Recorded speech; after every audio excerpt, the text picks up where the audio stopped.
What's up, everybody? Welcome to Podcast Now Plus. I'm Alex, and this video I want to talk about the PS Plus collection. Now, a couple people have asked me about this, and this is something I did want to talk about at some point, and at some point before the PS5 and this actually comes out. Because look, when they announced this thing, I was impressed, and I still honestly am very, and it continues to get better. By the way, I'm still very, very impressed with it. It's I would say, the best they can do in their circumstances compared to Xbox Games Pass. Now, is it as good as it? Not necessarily, but look, the value here is incredible. And to me, well, again, like it is really insane. I'm gonna go through these games in case somebody missed out. Now, they did add a couple over the past week, like early or like middle of last week. They did say, hey, we're gonna put in a few more here. So this is updated. I believe there are 20 titles now in all. I guess the only weakness for me is that I've played almost every single one of these. So I guess to me, there's not a lot of value, but still, that's not even all that true because they all come included with those now they're not necessarily like PS5 upgrades, but they're all, I guess, optimized. It's a little confusing how Sony has described it, but they're all going to work a whole lot better for PS5, and that's not even including some of the other games in general from the PS4 that are making the jump. So let's go through this, and they broke this down really easily on their own site on the PlayStation blog. From the worldwide studios: Bloodborne, Days Gone, Detroit Become Human, God of War, Infamous Second Son, Ratchet & Clank the 2016, The Last Guardian, The Last of Us Remastered, Until Dawn, and Uncharted 4: A Thief's End. So let's just talk about those. I mean, okay, again, to be honest with you, I have owned every single one of these. I will tell you right now, I don't think I'm in possession, and this could be the final straw for some of you against me, is Bloodborne. I played Bloodborne. I love Bloodborne. I'm not good, and I've said this before, I am terrible at every single one of those, the Demon Souls, the Dark Souls, all that stuff. I think I traded it in. I don't think I have the disc anymore. I feel like my wife had it digitally, but the PS4 got messed up, so we kind of own it, but we kind of don't. To be honest with you, out of all of these, I think I am in possession. I know I'm in possession of Days Gone. I know I'm in possession of Detroit Become Human, God of War, Second Son, Ratchet & Clank. I actually do own that disc-wise. The Last Guardian I do have. Last of Us Remastered, who doesn't have that? Until Dawn I have it, and Uncharted 4 I have it. I have like the deluxe, the steel bookcase, whatever the thing that came with that. I have all of those. So it's an incredible value, though, because if you don't have even just one of these, it's something that I think is tremendous, and it comes for free with PlayStation Plus. That's the other cool thing. I mean, we get Bug Snacks. I mean, who doesn't want Bug Snacks for free right on the PS5? And we will get Destruction All Stars. But for me, Bloodborne is that game. I've played all of the other ones. I haven't beaten. Now I've beaten, I believe, I've beaten every single one except for Days Gone. I've actually not beaten Days Gone, but I do have that disc-wise, just in a disc in my collection. So I guess I could just play that, just put the disc into the PS5. Like, I could have done that. I guess I'll just use this version instead. But in all reality, Bloodborne and Days Gone are the two games from that list that I have not yet beaten, but that I hopefully intend to because of this. But again, I mean, come on, these are some of, in fact, not even some of, these are like the biggest games. Like, what, other than like Horizon, which Horizon, oddly enough, I don't understand why, the two games that are missing that I had pitched for like a PlayStation Plus free game of the month. Actually, there's a couple of them. Spider-Man is not on this list. Death Stranding is not on this list. And Horizon Zero Dawn is not on this list. Kind of odd. Horizon, I think, would make a very good PS Plus game of the month, like just a game of the month before Forbidden West. It's also very, very possible that they put Horizon on this list once Forbidden West comes out. So if Forbidden West comes out, say, March or April, it's very possible. And I do assume this, by the way, every month or so, maybe not every month, but every so often, I do expect that they'll just add games to this.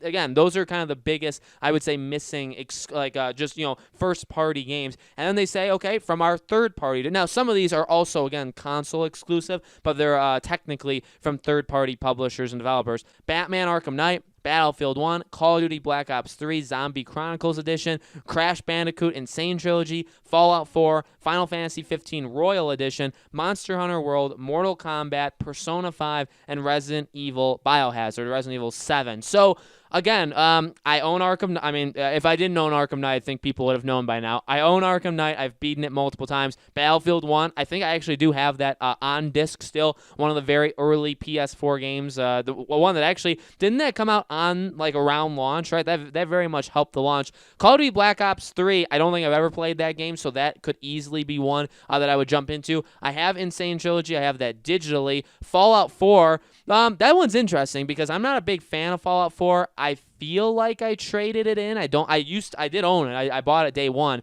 but I don't think I own it anymore, so there's one. Final Fantasy, now I have Final Fantasy 15. I don't have, like, the special edition. Monster Hunter World, I like Monster Hunter. I'm not, like, a diehard. My wife actually has played that game quite a bit. We have it on disc, so there's that. Mortal Kombat X, I believe I own that as well. Persona 5, I do own that. It's a travesty that I have not beaten that game yet or even I mean, let's be honest, I haven't even come remotely close to it, so that's something. And then Resident Evil 7, I think I own that disc-wise too. Again, so out of all of these games that I have not played, literally picked up and played, I think there's only one, and it's Call of Duty Black Ops 3. I believe that was a new, or at least like the edition was added on. I know Final Fantasy 15 was on here, but they changed it now to like the Royal Edition.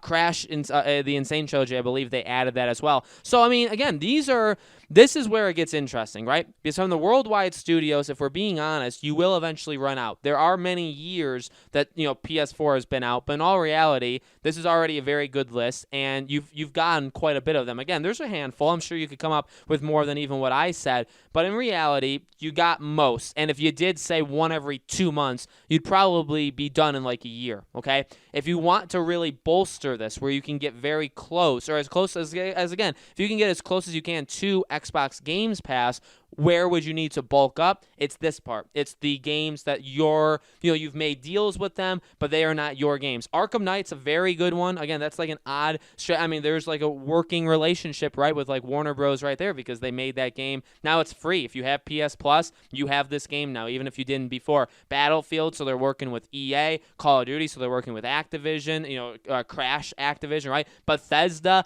with Fallout 4. That's a little odd. You wonder if those kind of deals are still possible with Bethesda eventually going to go into Microsoft. We'll see if they can do that. Final Fantasy, so you have Square Enix there, right, with Final Fantasy, with Monster Hunter, Mortal Kombat. I mean, these are good games. These are very, very, and they're very diverse games. I mean, again, you got Crash, Batman, Battlefield. So you have some shooters, you have some platformers, you have an RPG in Fallout, you have Final Fantasy, which is open world RPG-ish. Monster Hunter, same thing. A fighting game with Mortal Kombat. Persona 5, I mean, a JRPG that's one of the best ever created. Resident Evil, so a horror game. I mean, you have a lot of diversity there. Now, again, I've played, so out of all of these, I've played all of them, but I've never once played Call of Duty Black Ops 3, I don't think. Bloodborne I have played, but it's gone. Fallout 4 I have played, but it's gone. Stuff like that, okay? So to me, it's not going to affect me all that much. I mean, I'm going to be playing Miles. I'm going to be playing Demon's Souls. I'm going to be playing Sackboy, possibly. I'm going to be playing Assassin's Creed on it and Watch Dogs. You know what I mean? Those are the games I'm going to be playing. Immortals, okay? Those are the games I'm going to be playing on my PS5, but there will be lulls, and this is a fantastic list. This was a surprising thing. I wanted them to merge PS Plus with PS Now. There are a lot of rumors that still is going to happen. We'll see. I actually do believe it, though. I think we will eventually see that. So we'll see when that happens or if it happens. But as of now, I mean, this is really good. You still get the PS Plus games. You'll still get PS4 games, which honestly, now that we're moving out of current gen, I think we'll start to get, and we see even with like Shadow of War, that's a really big game. It's also a really good game. I mean, microtransactions kind of destroyed it early on, but I mean, I think now we have potential to get some really good games that we missed, that they haven't given us in PS Plus yet. I think we're going to get those now. And then for PS5, the PS5 is a little bit more tricky. You see them doing some sly tactics where it's like, okay, Bug Snacks is going to be available for 2 months. Destruction All-Stars is going to be available for 2 months. So it's not going to be every month you get a PS5 game. I think within like a year or so that will change, and we will get a PS5 game every year. Or every month. If it was every year, that'd be tough. Every month, and I understand it, right? Because at launch, 2-3 months after launch, there's not a lot. and what there is, you would expect the company to want to make money, you know what I mean, sell that game for its full price. You wouldn't expect within the first couple months companies to be doing this just to have it be free. Again, Bug Snacks, Destruction All-Stars, those are different. Those already had deals with Sony in the first place. So there's my impressions of it. I love the list. I've always loved the list. Doesn't do a lot of value to me, but honestly, I think this is really a killer feature for the PS5, something that the PS4 didn't have, honestly did not have at launch. So guys, let me know in the comments below, what do you think? Are you excited for this? Are there any games on this list that you have not played? Let me know. As always, make sure you guys are subscribed to this channel. Hit the bell icon so you guys know when all these videos go up. And I do a brand new video on this channel every single day, and so I hope to see you guys for tomorrow's video.